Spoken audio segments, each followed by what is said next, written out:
Faly miarahaba-antsika tsirairay avy maneran-tany indray ny tenako anio sabata faharoa ny volana aogositra 2024.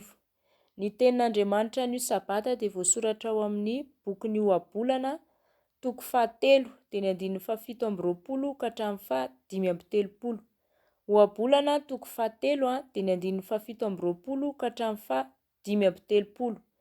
Ny lohahevitry ny tenin'Andriamanitra teboka voalohany mila manana fahendrena sy fitondran-tena tsara sy mendrika eo anatrehan'ny namanao ianao.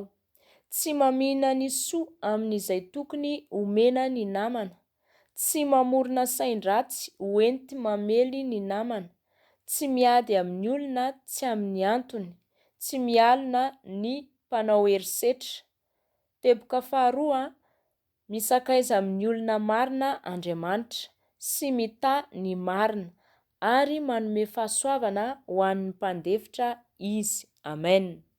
Ndeha harovakitsika ny tenin'Andriamanitra. Ny titra ny tenin'Andriamanitra kosa dia ny hoe ny endry manoloana ny namany amin'ny anaran'i Jesosy. Aza mamina ny soa amin'izay tokony omena azy raha azo ny tananao atao ihany. Aza miteny amin'ny namanao hoe mandehana ka miverena, fa raha ampitso no omeko kanefa manana ihany ianao. Aza mamorona sain-dratsy hoenty mamely ny namanao raha mitoetra tsy manana ahiahy ao aminao izy. Aza miady amin'ny olona tsy amin'antony raha tsy nanisy ratsy anao izy.